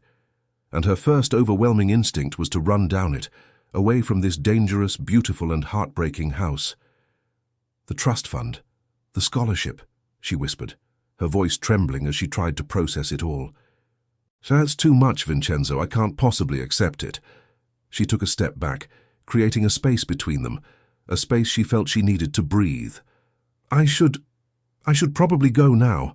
My job here is done. Lucia is safe." "Go?" he asked, a look of genuine, sharp panic in his eyes. He stepped forward, closing the space she had just created, taking her hands in his. "Elena, don't you understand? Your job here was never the point. You didn't just calm my daughter's nightmares. You walked into the nightmare of this family, and you weren't afraid." His grip on her hands tightened. "You saved her, and in doing so, you saved me. From the silence, from the grief, from the cold, hard man I was becoming."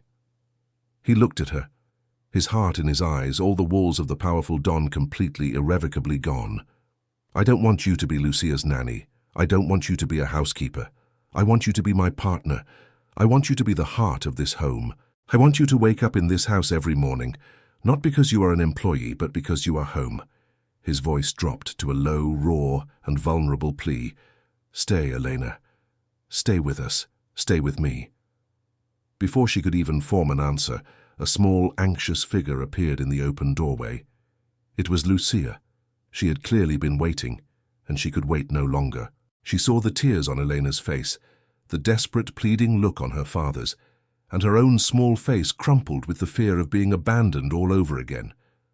"Don't go, Elena!" she cried, rushing into the room and launching herself at them. Her small arms wrapped around both of their legs in a fierce, loving and desperate hug that physically pulled them together. "Please don't leave us, we're a family." The simple, powerful and undeniable truth of the child's words shattered the last of Elena's hesitation. She sank to her knees, pulling Lucia into her own embrace.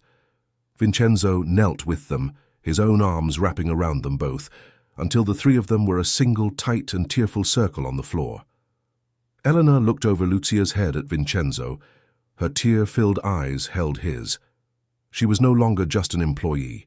She was no longer just a guest. She was a part of this. She belonged. Her small, almost imperceptible nod was her answer. It was her yes. The house was no longer just his fortress. It was, finally, their shared home. In the weeks that followed their tearful reunion on the staircase, the Romano villa was transformed into a place of quiet, simple and profound joy. Elena was no longer an employee, nor was she a guest. She was, simply, a part of the family. She moved her few belongings from the small room in the staff wing into a beautiful sunlit suite in the main house next to Lucia's. The three of them were an inseparable, loving and happy unit, healing the last of their old wounds with the simple, powerful medicine of a normal family life. Vincenzo knew, with a certainty that was as calm and as deep as the ocean outside his window, that there was one final, essential piece needed to make their new reality permanent and whole. His first and most important co-conspirator was his daughter. He found her in the garden one afternoon, where she was showing Elena how to build a proper fairy house out of moss and twigs.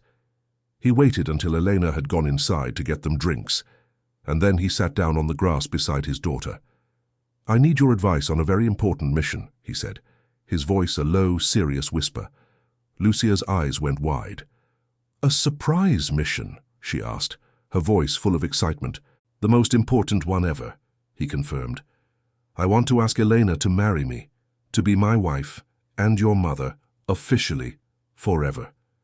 And I need your help to make it perfect." Lucia's face broke into a smile so brilliant it outshone the sun. She was not just being consulted, she was being made a partner in the most important decision of her father's life.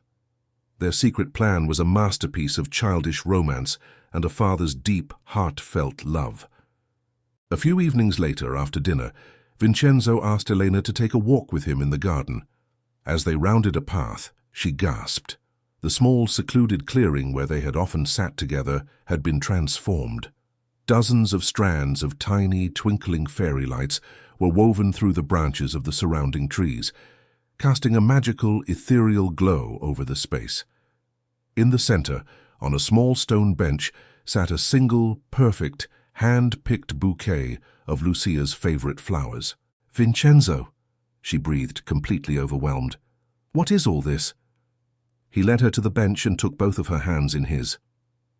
"Elena," he began, his voice raw with a sincerity and a vulnerability that still took her breath away.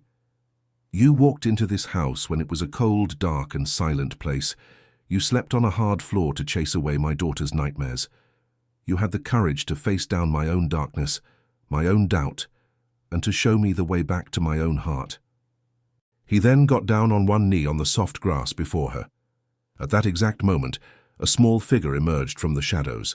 It was Lucia, her face a picture of pure, solemn joy, carrying a small, dark blue velvet box in her outstretched hands. Vincenzo took the box from his daughter. He opened it. Inside, nestled on the velvet, was a simple, elegant diamond ring, sparkling like a captured star in the magical, twinkling light.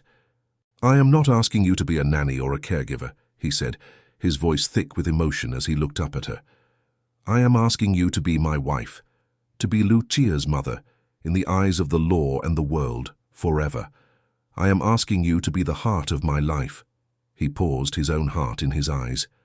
"Will you marry me?" Through a blur of happy, silent tears, she gave him her answer. "Yes," she whispered. "Yes. Of course, yes."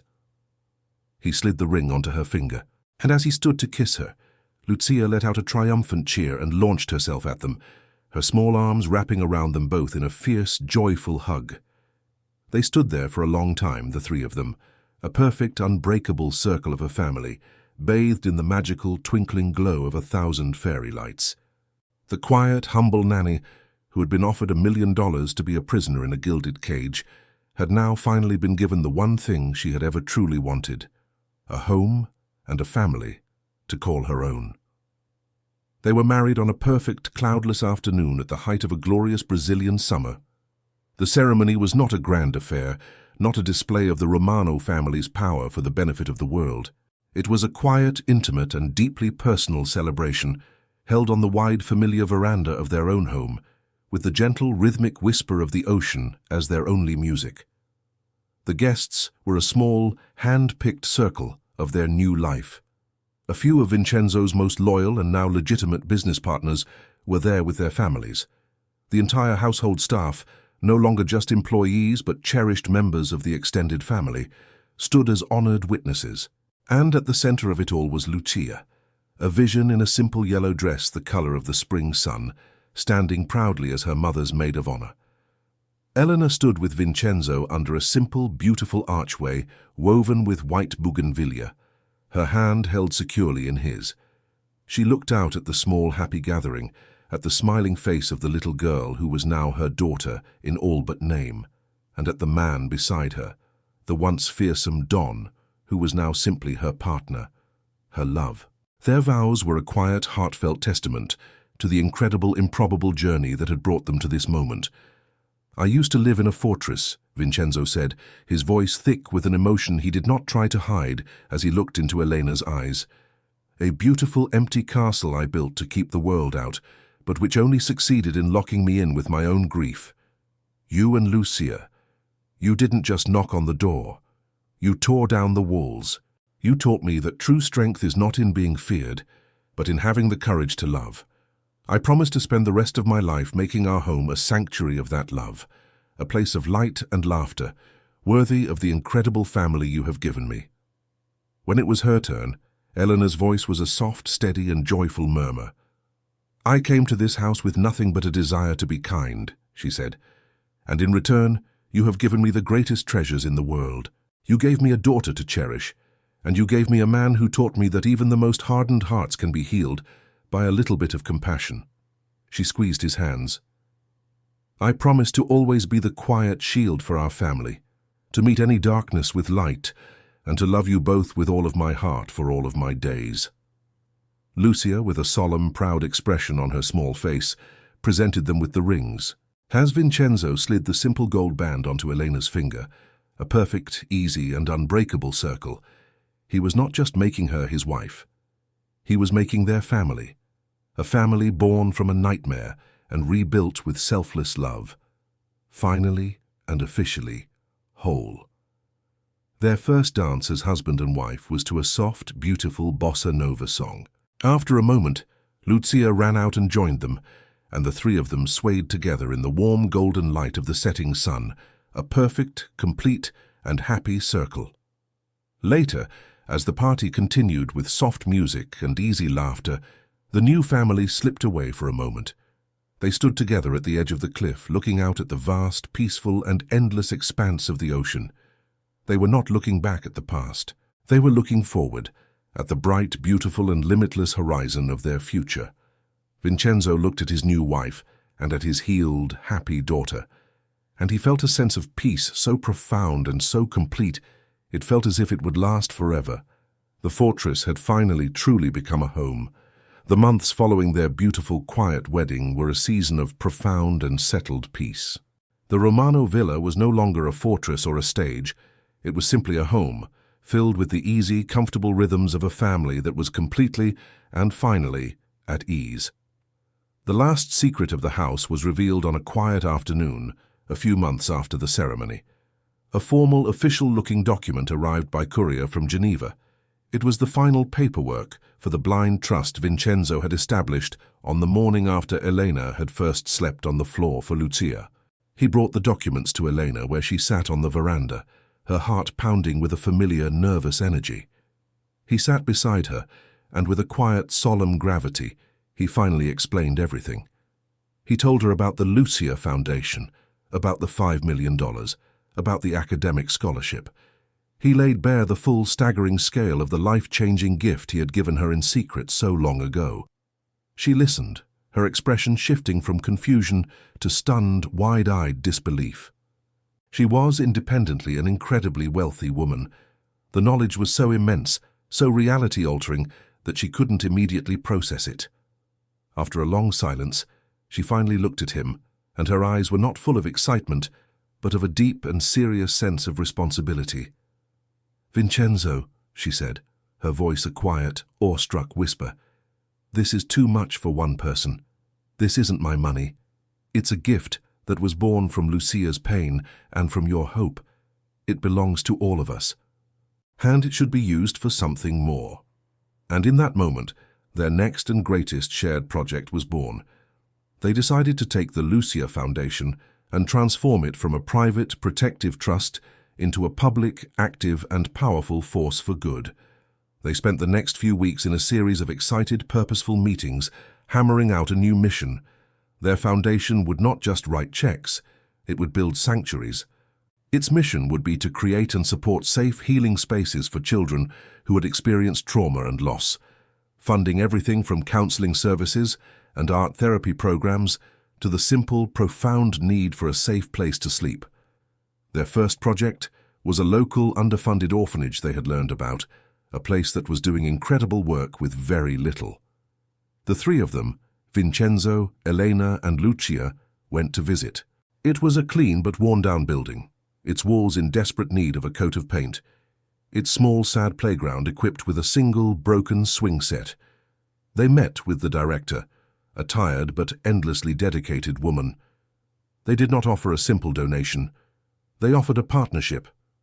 They announced that the Lucia Foundation's first official project would be the complete and total renovation and expansion of the orphanage, to transform it into a new, beautiful, and state-of-the-art therapeutic home for the children.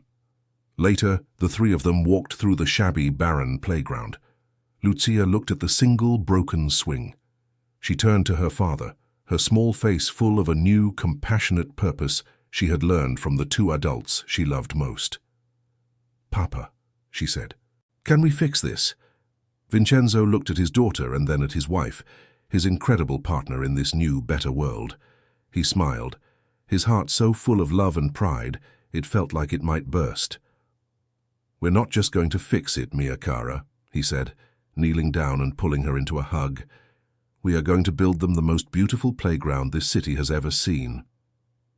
He had spent his life building a fortress to protect his own wealth. Now he was using that same wealth to tear down the walls of despair and to build a sanctuary for others. The secret, life-changing thing he had once done for one woman had now, through their shared love, become what they would do for countless others. Their private healing had become a public promise. In the midst of their new purposeful life, building the foundation and renovating the orphanage, a single quiet shadow from the past still lingered. It was a shadow that belonged only to Elena. Vincenzo noticed it in small, almost imperceptible moments. An occasional unmarked letter that would arrive for her, which she would read with a troubled expression before quickly hiding it away. A hushed, tense phone call that she would end abruptly if he entered the room. He did not press. He had learned the difficult art of patience, and he trusted that she would tell him when she was ready. The moment came on a quiet evening, a few weeks after their wedding.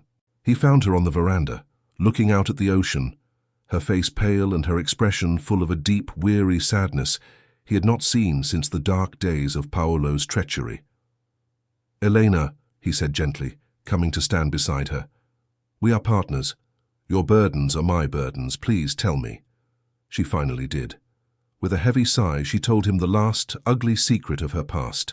She told him the full story of her father, the charming, reckless gambler.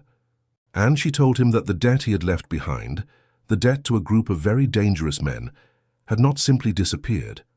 For 10 years, since she was a teenager, she had been quietly, dutifully, making small, regular payments. It was a debt of honor, she explained, a way to protect her family's name from the shame her father had left behind. It was why she had always been so poor, why she had lived in a constant state of financial precarity. A significant portion of her every meager paycheck had gone to paying the interest on a ghost's mistake. Vincenzo listened, his face a mask of stone, but inside, a cold, protective fury was building. He was enraged that this incredible woman, his wife, had been living under the thumb of these vultures for a decade, and he was filled with a profound, aching respect for her quiet, unbreakable sense of honor. "Who are they?" he asked, his voice a low, dangerous growl. She told him the name of the family. He knew them. They were old-world thugs, small-time predators. He took her hands in his. "This is not your debt, Elena," he said, his voice now a firm, absolute promise. "It is not your shame. And as of tonight, it is over." He made one phone call. The meeting took place an hour later in the quiet, neutral territory of a high-end hotel bar. The head of the Gaza family, a man with wary eyes, was waiting for him. Vincenzo did not make threats. He conducted a business transaction. He placed a heavy leather briefcase on the table between them. "The debt of Riccardo Rossi," Vincenzo began, his voice calm and devoid of emotion, "now belongs to me. This briefcase contains a certified check for double the original principal. It is more than enough to cover your outrageous interest." He pushed the briefcase forward. "You will take it. You will mark the debt as paid in full, and you will never, under any circumstances, contact my wife or any member of her family ever again. Her past is now clean. Is that understood?" The other man, looking at the briefcase and then at the cold, final, and utterly non-negotiable look in Don Vincenzo Romano's eyes, simply nodded. The deal was done. Vincenzo returned home late that night. He found Elena waiting up for him in the living room, her face a mask of anxiety. He walked over to her. From his pocket, he took the small crumpled IOU note she had shown him, the last physical evidence of her father's shame. Slowly, deliberately, he tore it into a dozen tiny pieces and let them fall like confetti into a nearby wastebasket. "It's over," he said softly, his hands coming up to cup her face. "The debt is paid. You are free." She looked at him, her beautiful, kind eyes filling with tears of a relief so profound it was a physical release. He had not just given her a future. He had just, with a single powerful act of love, brought back and cleansed her past. The last dark ghost that had haunted her own quiet life had finally been vanquished. She was, in every sense of the word, completely and totally free. The act of cleansing Elena's past had an unexpected effect on Vincenzo. By using his old, ruthless power for a single, purely benevolent purpose, he had gotten a taste of a different world, and it had fundamentally altered his perspective. The thrill of his dangerous empire, the constant adrenaline-fueled dance of threats and dominance, began to feel not powerful, but hollow. It was the world of his father, a legacy of shadows, and he was beginning to realize it was a world too small to contain the man he was becoming. His new life was centered around two construction projects. One was the grand renovation of the orphanage, a project he, Elena, and Lucia threw themselves into with a shared, joyful passion. The other was the slow, careful, and often painful deconstruction of his own shadowy business empire. Influenced by Elena's quiet, unshakable moral compass, he began a quiet revolution. He started by selling off the businesses that operated in the darkest gray areas, cutting ties with the violent and unpredictable elements of his world. He reinvested the money into legitimate, transparent ventures, sustainable real estate, clean technology startups, and, most surprisingly, the arts. His old lieutenants, who had remained loyal, watched this transformation with a mixture of confusion and a dawning respect. The Don, who had once ruled through fear, was now talking about community impact and ethical investments. One evening, as he and Elena were looking over the architectural plans for the new orphanage wing, he finally gave voice to the change that had been happening within him. "I spent my whole life building a fortress to protect my family," he said, his voice a low, contemplative murmur. "But all I did was trap us inside with the ghosts. You taught me that a real home has open doors." He looked at her, his love and admiration for her evident in his eyes. "I want to build a legacy that has open doors, Elena. A legacy that Lucia can be proud to inherit. One with no hidden rooms, no shadows in the corners." The final step in his transformation came the following week. He called a meeting with the handful of trusted men who had stayed with him. He formally announced the final dissolution of his family's old, illicit power structures. Moretti Holdings would now be a completely legitimate global enterprise. "The old ways are over," he told them. "The future is not in the shadows, it is in the light." The part ends a few weeks later. The scene is not a dark, smoke-filled office, but a noisy, sun-drenched construction site. It is the site of the new orphanage. Vincenzo is there, not in an expensive suit, but in jeans and a hard hat, laughing as he shows a fascinated Lucia how to read a blueprint. Elena is nearby, a sketchbook in her lap, designing the therapeutic garden that will be the heart of the new campus. Vincenzo looks at the building rising from the ground, a place of pure, unadulterated hope. He looks at his daughter, her face alight with the joy of creation. He looks at his wife, the quiet, steady, moral center of his new universe. He realized that for his entire life, he had wielded a power that was based on taking, on controlling, on inspiring fear. It was a power that built fortresses and kept the world at a distance. But now, he was learning a new kind of power, a power he had learned from his wife. It was the power to build bridges, to create sanctuaries, to give back. It was a power that didn't make people fear his name, but one that might one day, in places like this, make them bless it. And that, he knew, was the only empire truly worth leaving to his daughter. The months that followed were filled with the happy, productive sounds of a future being built. The new wing of the orphanage was nearing completion, a testament to the family's shared purpose. Life at the Romano Villa, once a place of tense, regimented quiet, was now a haven of easy, loving, and often messy normalcy.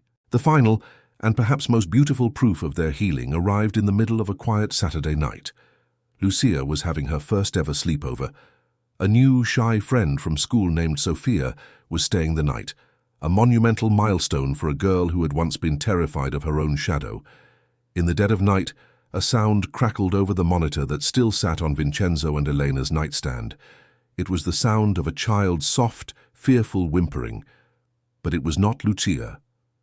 Vincenzo and Elena were out of bed in an instant, their shared parental instincts kicking in.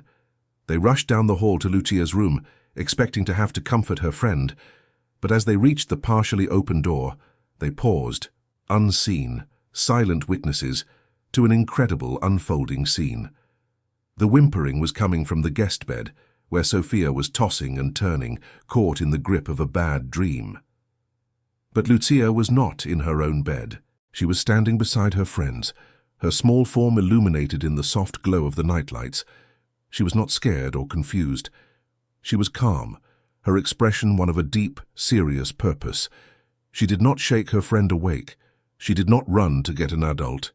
She did what her own mother had done for her so many times. She sat down on the floor, making herself small and unthreatening. And she began to speak, her voice a low, soothing whisper, a gentle current against the tide of the other girl's fear. "It's okay," she whispered, speaking not to her friend, but to the nightmare itself.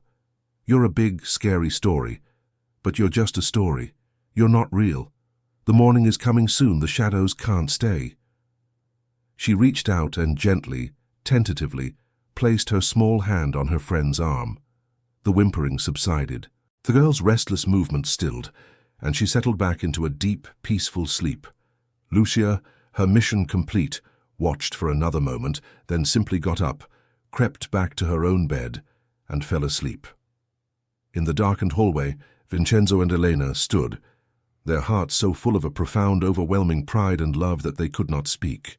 They had just witnessed their daughter, a child who had for so long been the epicenter of the household's terror, become a source of calm, wise and gentle comfort for another. They didn't go into the room. They didn't need to. They just quietly pulled the door almost shut and stood there for a long moment in the moonlit hall holding each other. He looked at Eleanor, his wife, his partner, the source of all this impossible, beautiful healing. He realized then that the greatest miracle was not just that she had healed his daughter. The greatest, most profound miracle was that his daughter had learned how to heal.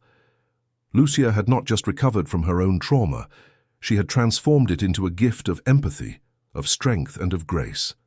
The dark, terrifying cycle of fear had been broken, once and for all. Their family was not just healed, it was now and would always be a source of healing itself. 1 year later, the Romano villa was no longer a fortress. It was simply a home. The vast, minimalist rooms were now filled with the warmth of family life. A half-finished puzzle on the living room table, a stack of Lucia's colorful drawings on the kitchen counter, the happy, chaotic evidence of a life being fully and joyfully lived. The silence was gone forever, replaced by the easy, comfortable sounds of music, of laughter, and of love. The Lucia Foundation was a thriving success, its first project at the orphanage nearing a beautiful completion. Vincenzo's new, legitimate business empire was more profitable than his old one had ever been, built now on a foundation of respect, not fear. And Elena, now a full partner in both his life and his philanthropic work, had found a purpose and a belonging she had never dreamed possible. On a quiet Saturday evening, as the spring twilight painted the sky in soft, gentle colors, the three of them were curled up together on the large sofa in the family room, reading a book aloud. It was a simple, ordinary, and perfect moment. Later, as Vincenzo was tucking his now 8-year-old daughter into bed, she grew quiet and thoughtful.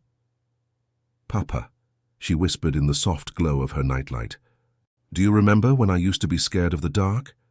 He sat on the edge of her bed, his heart aching with a gentle, distant memory of the terror that had once ruled their lives. "I remember, mia cara," he said softly. "I think," she said, her voice full of a new, quiet wisdom, "that the dark is just a quiet place for the stars to come out. It's not scary at all, not when you know the light is always coming back." He kissed her forehead, his heart so full of love for this brave, wise, and wonderful little girl that he could barely speak. "You are my light, Lucia," he whispered. "You always have been." Long after the house had fallen into a deep, peaceful slumber, Vincenzo was still awake in his study. He was not working. He was simply sitting, feeling a profound sense of gratitude so immense it was a physical presence in the room. Before going to his own bed, he decided to check on his daughter one last time. He walked down the quiet, moonlit hallway and pushed her door open a tiny, silent crack. And the sight he saw made his heart stop. Lucia was sleeping soundly, her breathing deep and even, a picture of perfect, untroubled peace. And in the large, comfortable armchair that was now a permanent fixture in the corner of her room, her own head tilted back in the soft glow of the unicorn nightlight, was Eleanor. She had come in to check on Lucia, and in the quiet of the night had simply peacefully fallen asleep while watching over her. He didn't wake her. He quietly went to his own room and retrieved a soft, warm cashmere blanket. He returned, and with a tenderness that was now his second nature, he gently, carefully draped it over his sleeping wife. He stood there for a long, silent moment, a guardian watching over his two sleeping girls, his two hearts. He thought back to that first, terrible night, watching a version of this very same scene on a cold, sterile security monitor, a scene that had so completely shattered his dark and cynical world. He remembered the secret, desperate vow he had made to protect this woman, to use his power to change her life. A slow, gentle smile touched his lips. He realized now that he had had it all backward. He hadn't changed her life. She, with her quiet courage, her profound compassion, and her simple, unwavering belief in the power of a gentle, human touch, had changed his. She hadn't just taught his daughter how to sleep through the night. She had taught him how to finally, truly, live in the light. He quietly pulled the door shut, leaving them to their peaceful dreams, his own heart finally, completely, and eternally at peace.